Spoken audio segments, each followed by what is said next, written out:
You can borrow against your own money, but you still pay interest. Let's talk about it. Let me get this straight. I work hard, I save my money, I build up cash value or retirement savings, and then when I need it, I have to borrow against it and pay interest on my own money.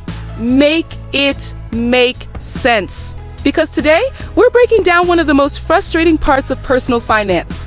And I promise, once you see it clearly, you won't look at your accounts the same again. After spending over a decade navigating personal finance, saving, investing, building, credit, and researching every money strategy I could, I've seen just how complicated these systems can be. I'm not a financial advisor, but I believed this. I've borrowed, budgeted, studied the fine print, and had the same questions you probably do. And something that always felt off to me, and honestly, still does, is this idea that you can build wealth, follow the rules, and still have to pay interest to access your own money.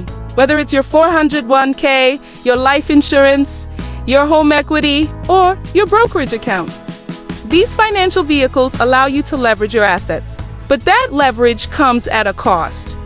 And that cost is interest. Interest on money that's already yours. And the system says, your money stays invested, it keeps growing. But the truth is, they're still charging you rent for your own resources. And most people never stop to ask why. Let's go deeper.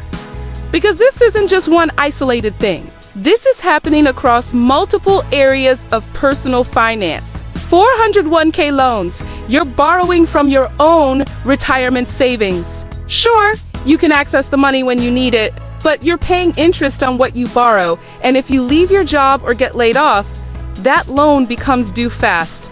Otherwise, it gets treated as a withdrawal and you get hit with taxes and a penalty if you're under 59 and a half.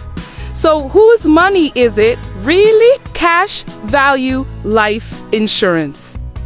Like IOS or whole life. These are often marketed as the banking yawn yourself strategy. Yes, your cash value continues to grow while you borrow. But if you don't repay the loan with interest, it reduces your death benefit. Over time, you could even risk lapsing the policy if the interest compounds too much. So now you're paying to keep your policy alive. Because you accessed money you funded in the first place. HELOC. You bought your home. You paid your mortgage. You built equity. That's your asset, right?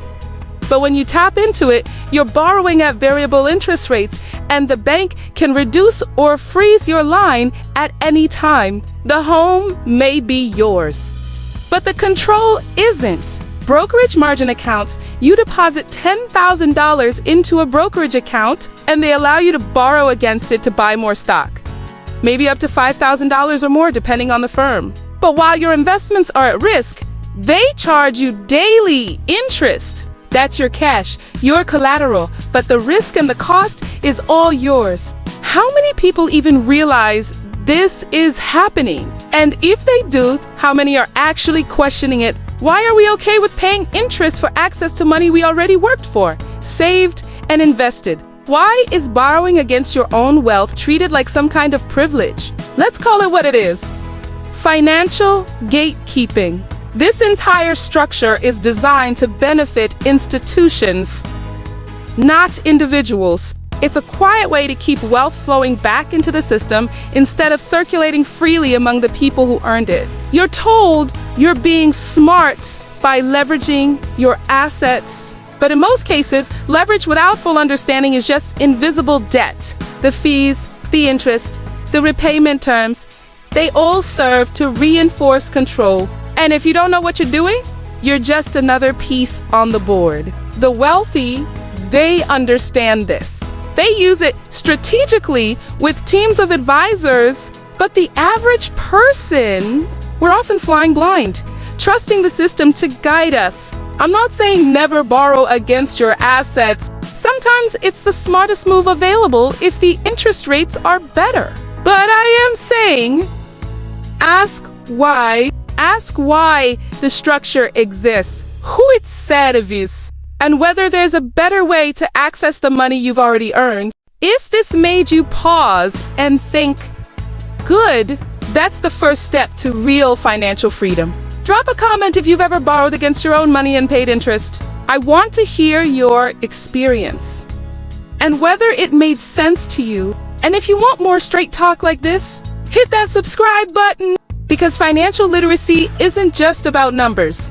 It's about power. Money isn't just numbers.